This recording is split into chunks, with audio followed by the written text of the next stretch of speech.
Take the 20,000 and leave. You built nothing here. I didn't build it, Marcus. I bought it. Read the deed. Maya Vance knew the exact weight of a 12-hour shift. For 7 years, she had measured her life not in months or days, but in the relentless, exhausting increments of physical exhaustion. On Mondays through Fridays, she woke up at 5 in the morning to work as a pharmacy technician at a busy city hospital, earning $22 an hour. At 4 in the afternoon, she changed into a faded denim apron and spent 5 hours scrubbing commercial espresso machines and steaming milk at a downtown coffee shop. On Saturday and Sunday nights, she took a third job, cleaning the sterile corporate offices of a high-end financial firm on the north side of the city. Every single cent Maya earned from her 3 grueling jobs was funneled into a singular, burning destination: her husband's future. Marcus was brilliant, handsome, and fiercely ambitious. When they married at 23, he had nothing but a flawless pre-med transcript and a dream of becoming a world-class orthopedic surgeon. Maya believed in that dream with a fierce, unwavering devotion. She willingly sacrificed her own college aspirations, her youth, and the health of her own joints to pay his astronomical medical school tuition, buy his expensive textbooks, and fund his elite residency applications. While Marcus spent his nights studying in quiet libraries or networking with wealthy hospital executives, Maya was scrubbing toilets and standing on blister feet under harsh fluorescent lights, entirely fueled by the promise of the life they were building together. 7 years later, the sacrifice paid off. Marcus Vance was no longer a broke student. He was a highly sought-after orthopedic surgeon. He was a man who wore $5,000 tailored suits, spoke at national medical conferences, and carried himself with the calculated, untouchable aura of a god in a white coat.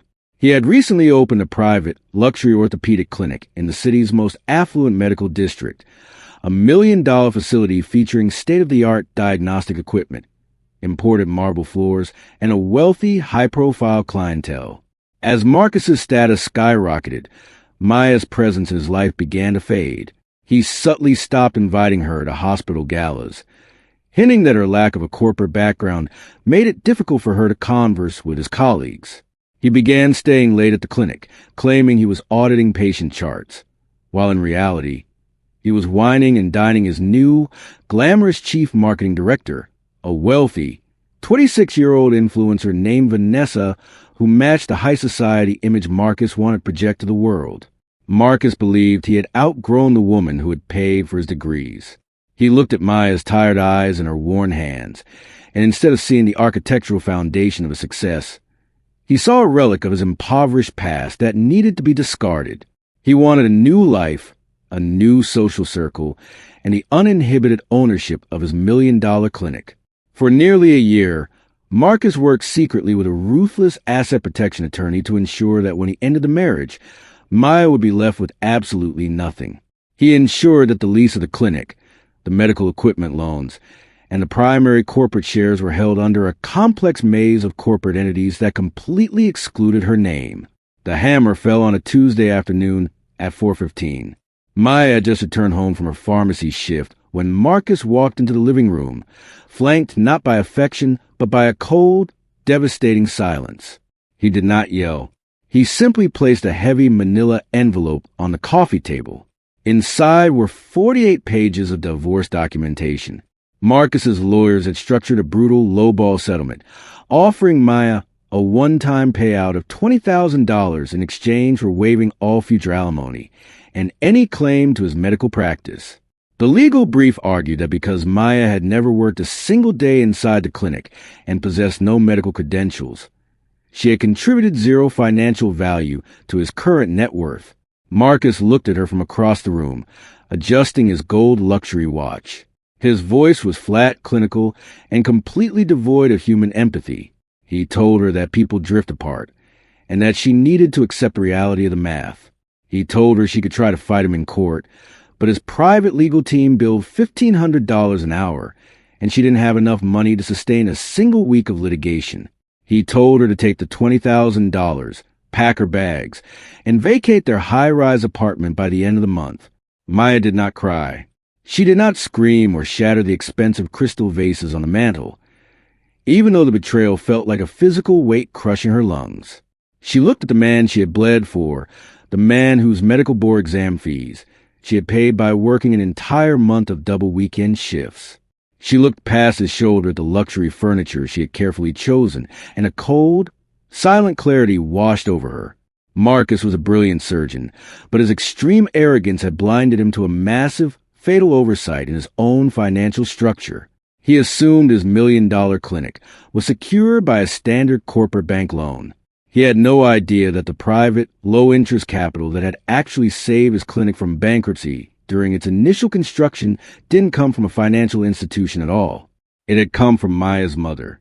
3 years prior, when the construction of Marcus's luxury clinic stalled due to sudden supply chain inflation and a catastrophic credit crunch, he had been on the absolute verge of financial ruin. Traditional banks were demanding a staggering 14% interest rate and personal collateral that Marcus simply did not possess. In a state of sheer panic, he had begged Maya to find a solution.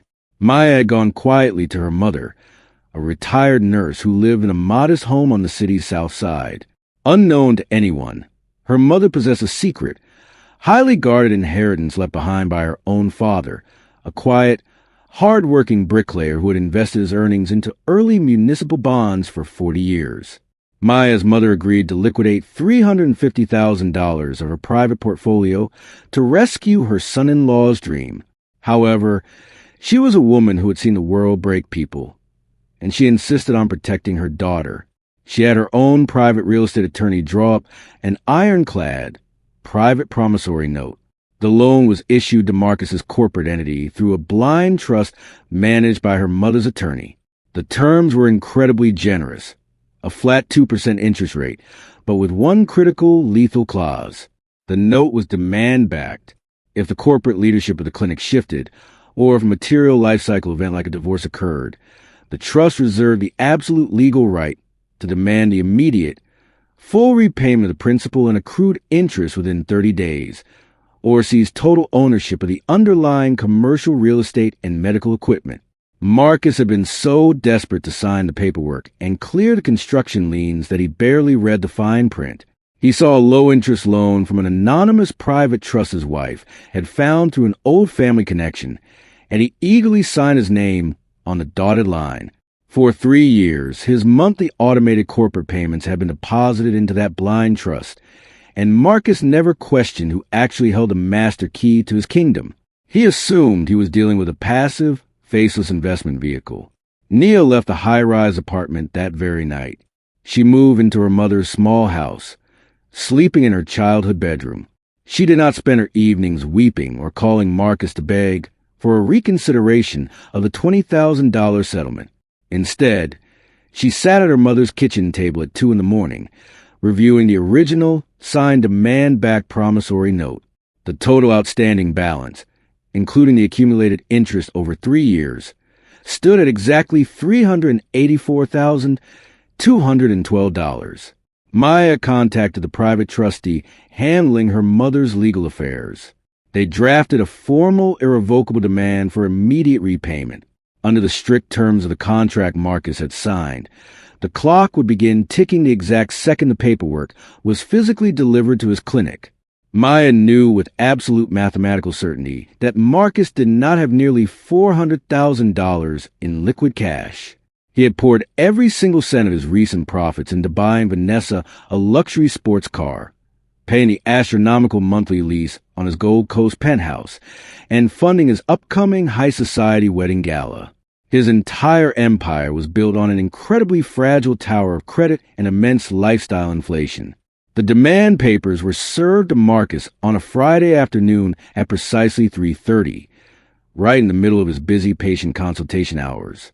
He was standing in the clinic's marble reception area, laughing with Vanessa about a marketing campaign, when a courier walked through the glass doors and handed him a cold, white security envelope. Marcus opened it casually, expecting a standard vendor invoice. As his eyes scanned the legal demand, the smile vanished from his face. His breath caught painfully in his chest, and his skin turned the color of wet ash. The document stated that Black Anchor Trust was exercising its contractual right under Clause 9 of the promissory note, citing the material life cycle filing of a divorce as a destabilizing corporate event. The trust demanded the full payment of $384,212 within 30 days. Failure to clear the debt would result in an immediate, automatic foreclosure and the total forfeiture of the clinic's real estate deed and its state-of-the-art diagnostic equipment. Marcus raced into his private office, slamming the mahogany door shut behind him. He phoned his asset protection attorney in Sandy Springs, his voice shaking with absolute panic. He demanded to know how a passive private trust could legally liquidate his entire career in a single afternoon. His attorney spent 42 minutes reviewing the original loan documents, his voice growing increasingly grim over the line. The lawyer finally sighed, telling Marcus that the contract was completely ironclad.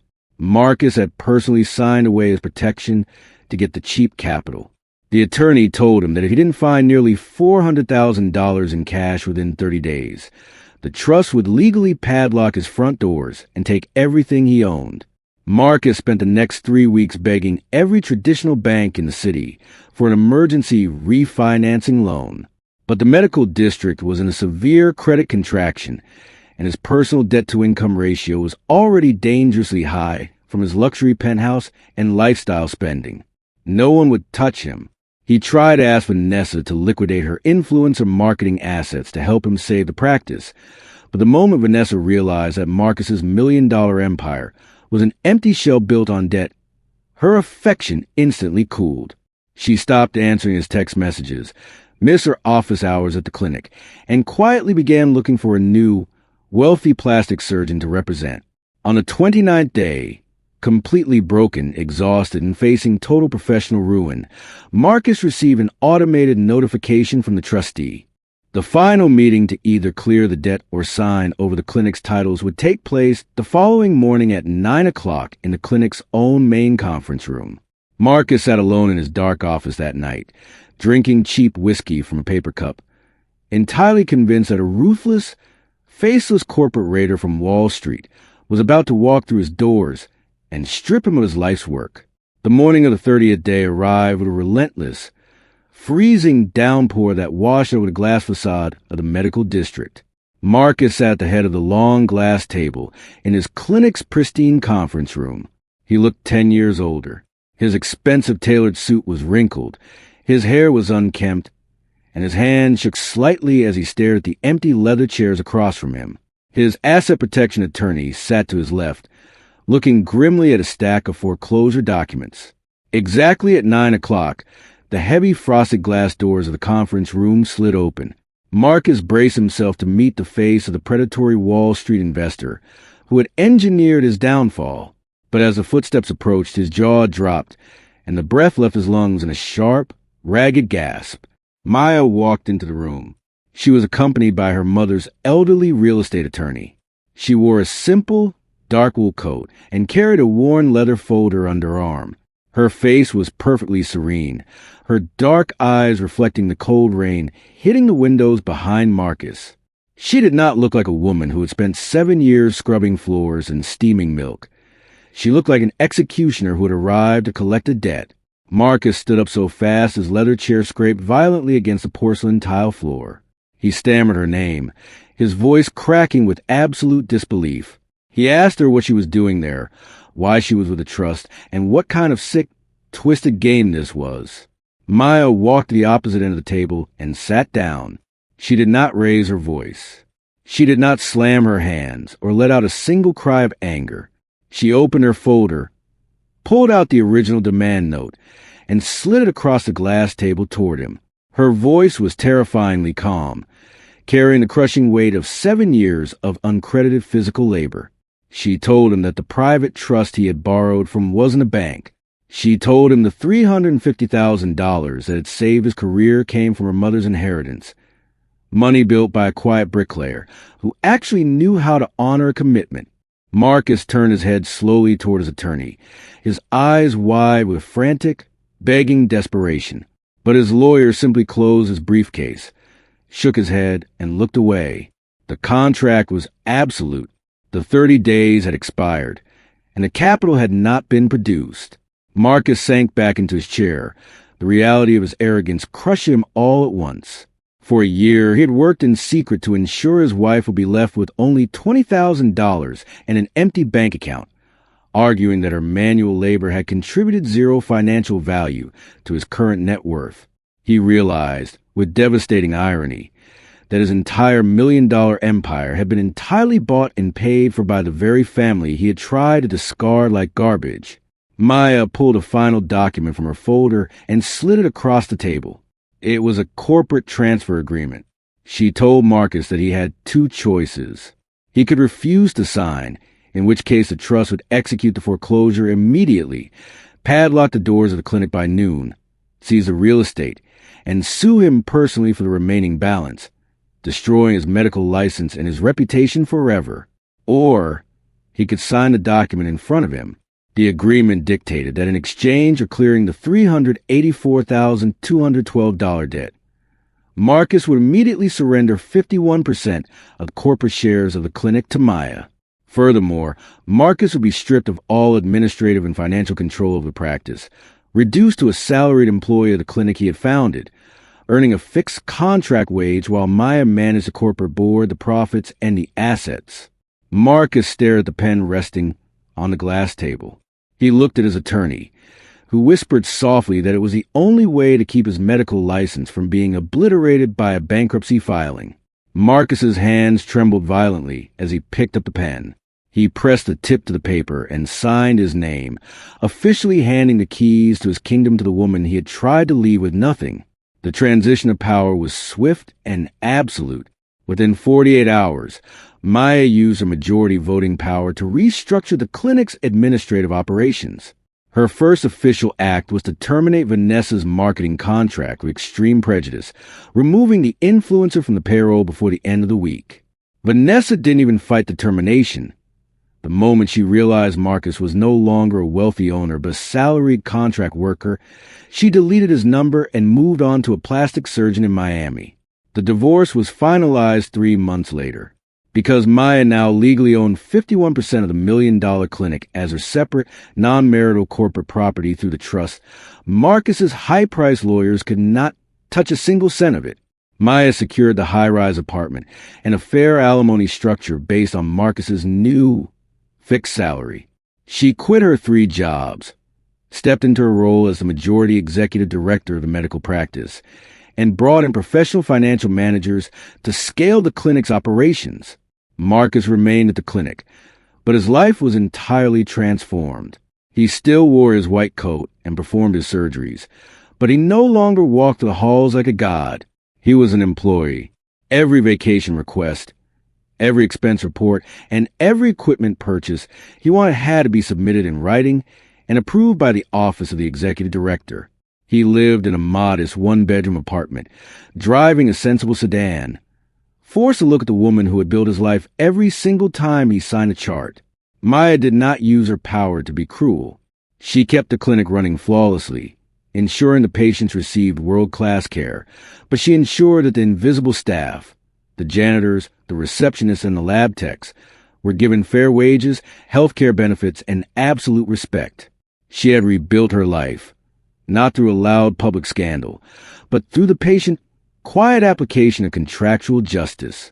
Here's the question. If someone used your sacrifices to build a $1 million career and then try to leave you with nothing, would you reduce them to a salaried employee in your own company like Maya did? Or would you take everything and lock the doors forever? This one is going to divide the room. Leave your answer below. Subscribe. I will see you in the next one.